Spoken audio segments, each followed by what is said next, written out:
Welcome back, CruiseHols, or hello if you're new to this channel, where in this video I bring you the first part of my trip report for my recent Patagonia and Antarctica adventure on board the Princess Sapphire. This was the first time that me and my wife had ever visited South America, the first time I had ever experienced Antarctica, the first time I had ever sailed over Christmas and New Year, and it was also the first time that I had sailed with the Princess Cruise Line. It was an adventure that took a little over 2 years from researching it to booking it, and then trying to make sure we had everything that we needed to enjoy it to the max, as this would be the most expensive journey me and my wife had ever been on. So that made it likely to be our first and only visit to the southern continent. The cruise part of the getaway will be on the Sapphire Princess, 116,000 gross tonnage 2004 launch ship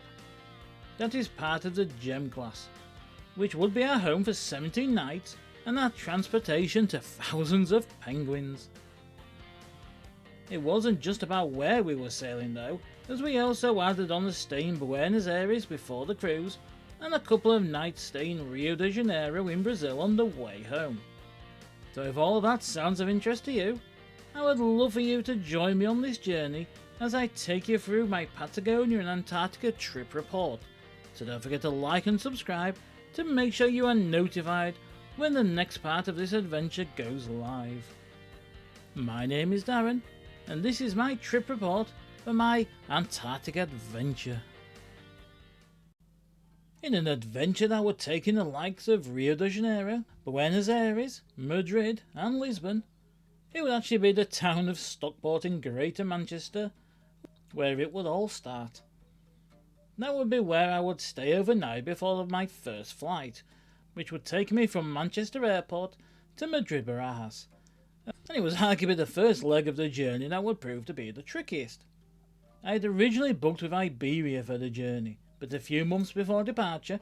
we were notified that the flight had been changed from a morning one to a late afternoon one, and that would leave us missing out on our connection out of Madrid. So we would have to cancel the flight, which proved to be harder than it really should have been, and then find another flight between Manchester and Madrid. Thankfully, there was another option, with Ryanair this time, but that meant a lot smaller weight limit for the journey, and as I was already struggling to pack for all the different weather conditions I was expecting, it proved a bit of a nightmare. But eventually we got everything sorted,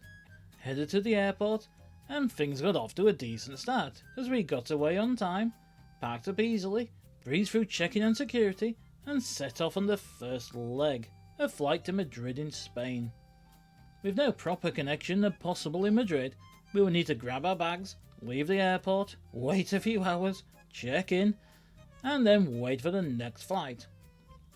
But thankfully it all ran to time, and whilst Madrid Barajas cannot be described as one of the best airports in Europe to spend time waiting around, it didn't drag too much. After that, I would board my Aerolíneas Argentina's flight from Madrid to Buenos Aires, which again ran to time, and I can have no complaints with the service I received from the crew and the meals that I ate. But one area of concern was the lack of focus on safety, with passengers moving around the cabin well into our landing descent, and no checks made to make sure seatbelts were fastened. It always makes me wonder, if the cabin crew are so blasé about safety, how do the mechanics feel? I would arrive in the capital city of Argentina early in the morning, but thankfully I'd sorted out an early check-in at the hotel, so that gave us a chance to have a quick wash, a change of clothes, and get ready for a day of exploring in Buenos Aires. My time in the city started off by walking down to the Plaza de Mayo Casa Rosada, which is perhaps best known for being home to the balcony that Eva Perón made her iconic speeches from, that were also immortalised in the Evita musical and movie. I usually use metro systems when in big cities to get around, but the underground in Buenos Aires just didn't seem to match up with where I was wanting to explore.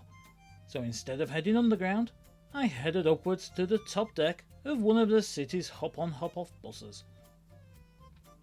By now it was the afternoon, the sun was beating down, and the traffic was starting to build up,